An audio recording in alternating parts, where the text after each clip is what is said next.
മഴവിൽ കൊതുമ്പിലേറി വന്ന് വെണ്ണിലാക്കിളി കദളി വനങ്ങൾ താണ്ടി വന്നതെന്തിനാണു നീ മിഴിനീർക്കിനാവിലൂർന്നതെന്തേ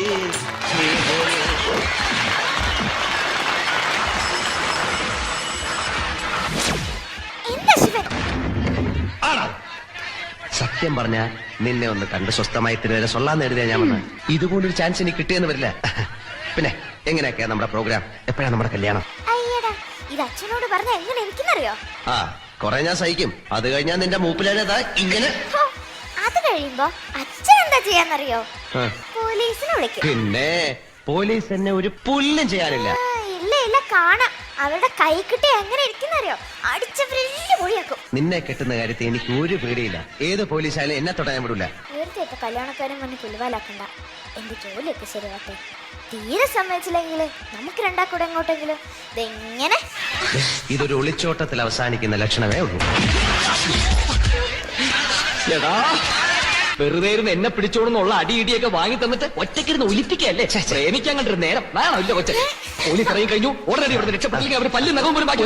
ഒരു സെക്കൻഡ് പുറത്ത് ഇങ്ങനെ ഭീകരമായ ഒരു സംഭവം നടന്നുകൊണ്ടിരിക്കുമ്പോ സ്വച്ഛന്തമായി ശൃംഗരിക്കാൻ വേറൊരു അവസരം കിട്ടിയെന്നല്ല. അതുകൊണ്ട് എളുപ്പം ഒരു പോലീസിന് അടുത്തെത്തി കഴിഞ്ഞു. ഒരു സെക്കൻഡ് ഒന്ന് വെളി നിൽക്കണേ. ഒന്ന് ശിവ പോലീസ് എത്തി. നീ ഇവിടെ ഉമ്മ വെച്ച് കളിക്കില്ലേ? വാസു ഒരു മിനിറ്റ് പ്ലീസ് ഒന്ന് നിൽക്കാൻ. എളുപ്പം തന്നെ മനുഷ്യന്റെ ക്ഷമയ്ക്കൊരു അതിലുണ്ട്. നിനക്ക് ഇവനെ ഇപ്പൊ കാണിച്ചു തരാം. വാ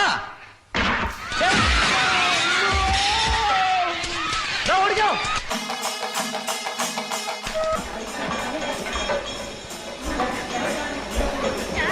ഓ സാറ് വന്നോ?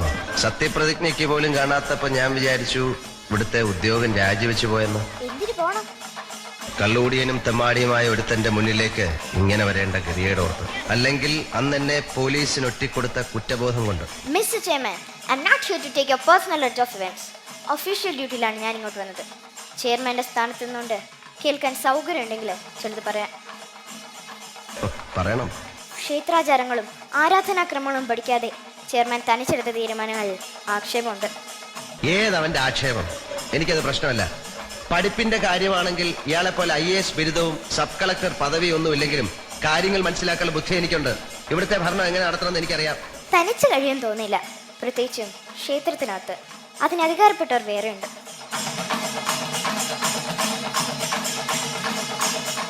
ഈ ജോലി തന്നെ വിട്ടുപോകാൻ ഞാൻ ആഗ്രഹിക്കുക. നിങ്ങളൊക്കെ ഭീരുക്കളാണ്. വാസു എന്റെ കൂടെ നിൽക്കൂ.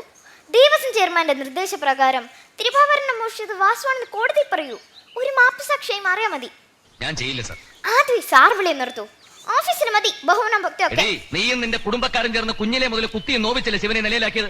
അവസാനം IAS എന്നുള്ള പദവി കിട്ടിയപ്പോ ഭർത്താവാകാനുള്ള അന്തസ്സ് കാമുകന് പോരാൻ തോന്നിയപ്പോ പോലീസിന് അവൻ ഒറ്റിക്കൊടുത്തു. അതാണ് നീ ചെയ്ത ഏറ്റവും വലിയ ക്രൂരത. ഒരു നല്ല ജീവിതത്തെ കുറിച്ചുള്ള ശിവന്റെ ഏക പ്രതീക്ഷ നീയായിരുന്നു. അവിടെയാണ് അവൻ തകർന്നു പോയത്.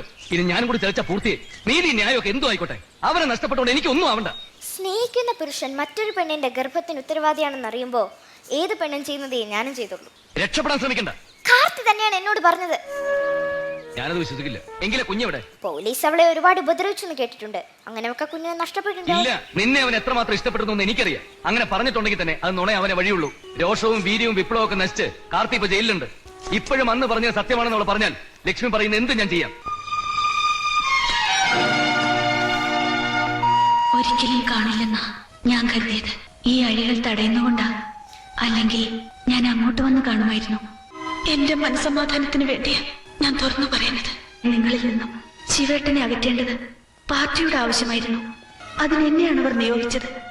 പിന്നീട് അടുത്തപ്പോ എന്റെ മനസ്സിൽ ഒത്തിരി വേണ്ടാത്ത മോഹങ്ങൾ വളർന്നു. പക്ഷേ ശിവേട്ടന്റെ മനസ്സിൽ നിങ്ങളെ ഉണ്ടായിരുന്നുള്ളൂ. നിങ്ങൾ ഒന്നിച്ചിരുന്നെങ്കിൽ ഒരുപക്ഷെ ശിവേട്ടൻ ഈ നിലയിൽ അധപതിക്കില്ലായിരുന്നു. സാരമില്ല മോളെ, കഴിഞ്ഞതൊക്കെ പോട്ടെ. ഇപ്പോഴെങ്കിലും എല്ലാം കലങ്ങി തെളിഞ്ഞില്ലേ? കരയണ്ട. വരാനുള്ളതൊന്നും വഴി തങ്ങില്ല എന്ന് വിശ്വസിക്കുന്ന ആളാ ഞാൻ. എനിക്ക് ലക്ഷ്മിയോട് ദേഷ്യമൊന്നുമില്ല. എന്നോടായിക്കോളൂ, പക്ഷെ വാസുവിനോട്. അവന്റെ കാര്യം എനിക്ക് കേൾക്കണ്ട. ഇത്രയൊക്കെ കേൾക്കാൻ ക്ഷമാണിച്ച ശിവൻ അതുകൂടി കേൾക്കണം. പാവാണ് വാസു. തിങ്ങി പൊട്ടുന്ന മനസ്സുമായി ശിവനെ നഷ്ടപ്പെട്ടൊന്നും നീണ്ടാന്ന് പറഞ്ഞ് രാജിക്കത്തുമായി എൻ്റെ അടുത്ത് വന്നിരുന്നു. ഞാനതറിഞ്ഞത്. എല്ലാ തെറ്റും ഞങ്ങളെല്ലാം ഏറ്റു പറയുമ്പോൾ അതിലൊക്കെ ഒരു ചെറിയ പങ്ക് ശിവനുമില്ലേ.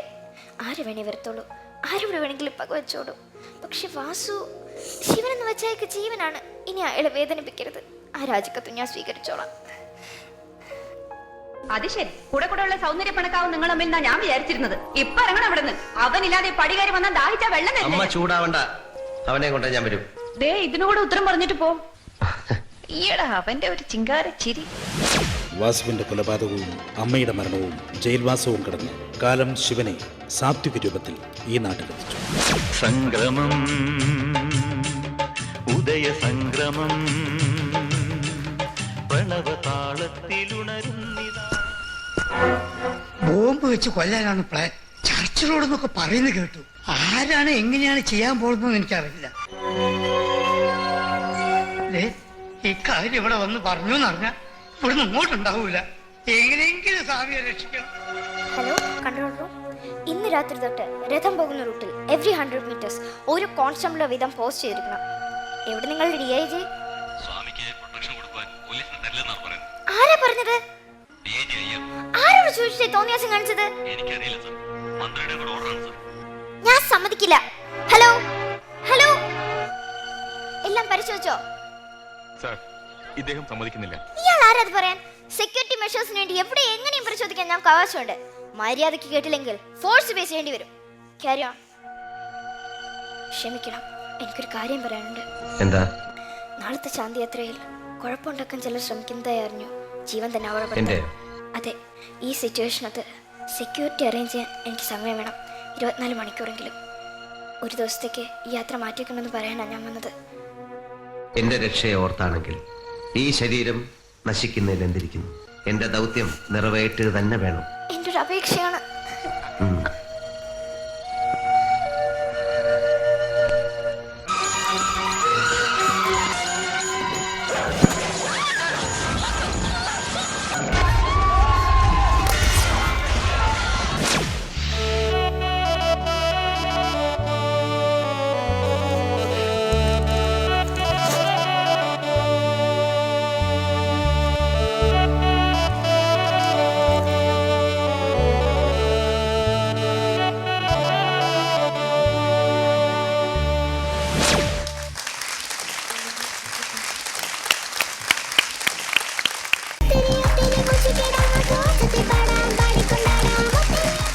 ശിവ, എന്തൊരു ഡയലോഗ്സ് ആയിരുന്നു. പിന്നെ ലാലേട്ടൻ അടിപൊളിയായിരുന്നു. എന്തായാലും moving on to the comments. വിവേകേട്ടാ, നീ വളരെ ഭംഗിയായിട്ട് കണ്ടപ്പോൾ തോന്നി. കാരണം വെച്ച് കഴിഞ്ഞാൽ ഇത്രയും ആൾക്കാരെ നിരത്തിയിട്ടൊരു ഈ സ്റ്റേജിൽ പെർഫോം ചെയ്യണ ഒരു സ്കിറ്റായാലും പെർഫോമൻസ് ആയാലും എന്തായാലും ഇത് ആദ്യമായിട്ടായിരിക്കും. ഇത്രയും ഓരോ ക്യാരക്ടറെയും ഡിഫൈൻ ചെയ്ത് എല്ലാവരും ഒരുപാട് ആൾക്കാരെ വെച്ച് ചെയ്യുന്ന ഒരു സ്കിറ്റ് ഭയങ്കര ഗംഭീരമായിരുന്നു കേട്ടോ. പിന്നെ എന്താ പറയുക, ഹാറ്റ്സ് ഓഫ്. ഇത്രയും ഡയലോഗും ഇത്രയും കാണാതെ പഠിച്ച് ആ ഒരു ഇത് ഫുൾ ത്രോട്ടിൽ സമ്മതിച്ചു കേട്ടോ ആ ഒരു സംഭവം. എനിക്ക് ഇഷ്ടപ്പെട്ട കുറേ കഥാപാത്രങ്ങളില്ലുണ്ട്. എൻ്റെ പപ്പുമായിട്ട് വന്ന ആള് നല്ല രസമുണ്ട് കേട്ടോ കാണാൻ.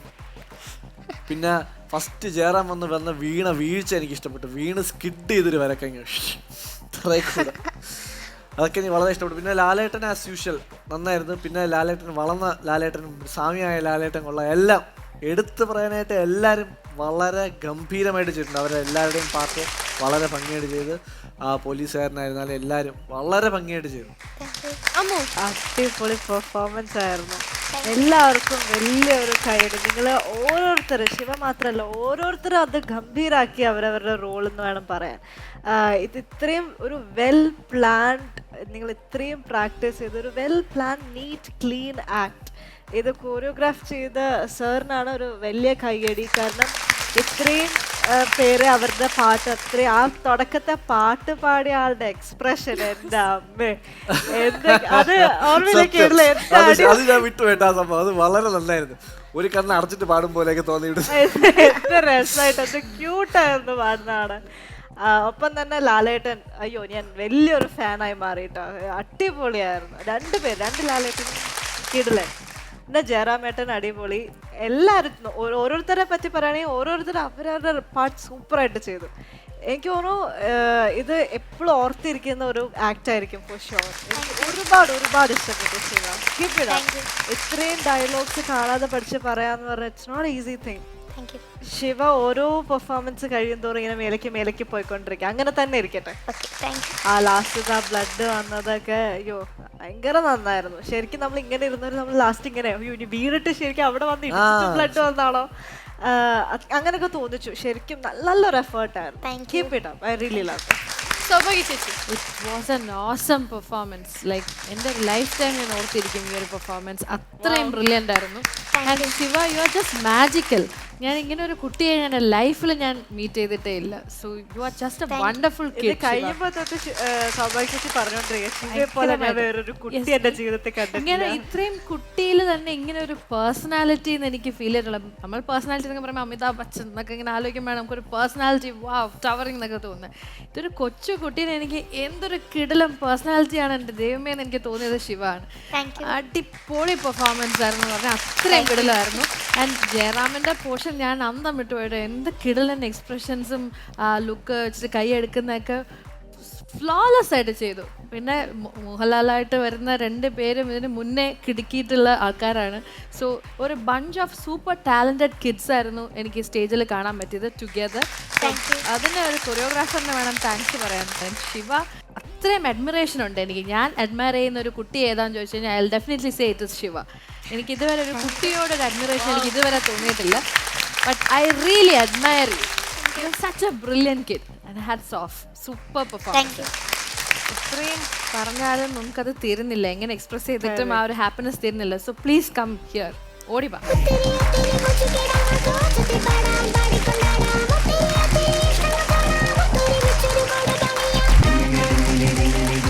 അതുപോലെ അച്ഛനും അമ്മയ്ക്ക് എന്തെങ്കിലും പറയാനുണ്ടോ?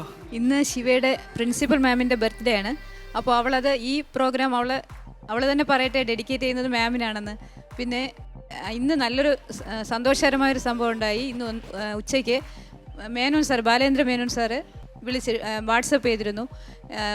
ഇവളുടെ പെർഫോമൻസ് കണ്ടു, രേവതിയെ ഉൾക്കൊണ്ടുകൊണ്ട് അഭിനയിച്ചിട്ടുണ്ട് എന്ന് പറഞ്ഞ അഭിനന്ദനങ്ങളെന്ന് പറഞ്ഞു.